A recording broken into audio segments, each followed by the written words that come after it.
Hi, this is Mato. In this video I will show you the game between Duncan and Bruno Edgar Siegheim. This very beautiful chess game was played in London in 1920. Duncan had white pieces and he started with e4. Siegheim played e5, knight to c3, going for Vienna game, knight to f6, bishop to c4, and black captured the pawn on e4 with knight. White to move. How would you continue if you had white pieces? First move that comes to mind is knight takes knight, but this is not the best move. The best move is queen to h5. This is what Duncan played. If knight takes knight, then d5, and black is doing well. So we have queen to h5 threatening checkmate. Knight to d6 defending and attacking the bishop.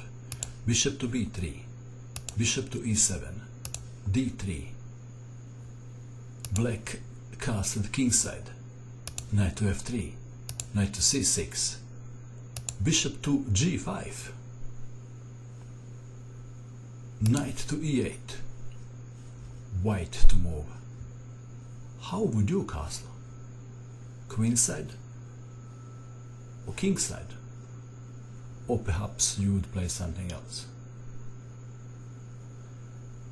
Duncan castled queenside, making the game more interesting. d6, white to move. White wants to bring his knight to d5 with a tempo. So we have bishop takes bishop, queen takes bishop. What happens if knight takes? Is that good? Then perhaps knight to g5. And after knight to f6, this is possible. Knight takes on f7. If knight takes queen, check, king to h8, knight to f7.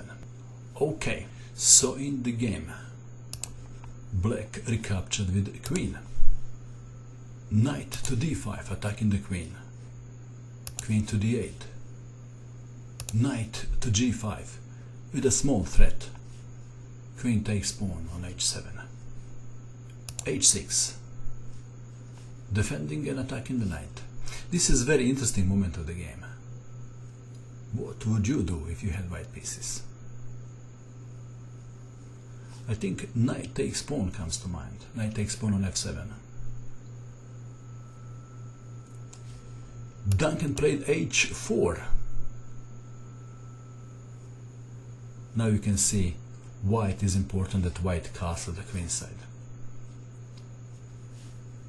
Knight to f6.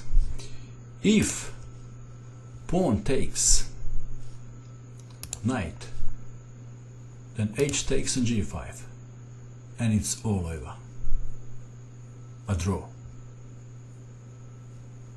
Just kidding, black has no defense. Escaping doesn't work because of knight takes on f6. Checkmate. But black played knight to f6. Now both white queen and white knight are under attack. White is losing in all variations except one.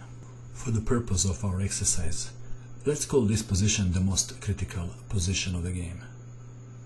Please pause the video and find the best move for white. What did you find?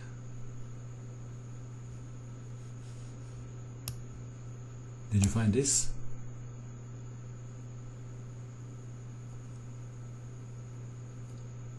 And black couldn't find a good defense.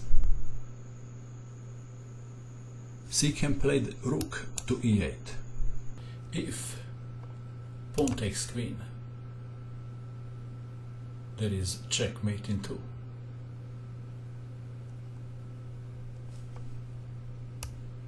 Knight to e7 check, double check, king to h8, knight takes pawn on g6, checkmate. Knight takes on f7, attacking the queen, queen to d7, white to move, white made a move, and black did what? Can you come up with a funny answer? White made a move and black resigned. This is the move. Black resigned in view of this continuation. King to f8. And now white can capture the queen immediately, or he can play something like this. Knight to g5.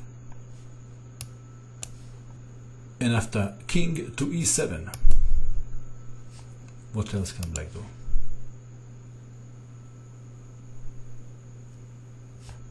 If he takes the knight, then check, checkmate. And what about the other knight? Then check, king to e7, queen takes on g5, and where is black king going? Behind the board. So perhaps then after knight to g5, king to e7, then queen takes on g7 check, king to d8, then knight takes queen, and we can stop here. So there is no sensible defense, and black resigned in this position. Going back to this most interesting position of the game, did you see the killer move? If you did, congratulations. And that is all. I hope that you enjoyed watching this video. I wish you good luck with your king hunt, and bye for now.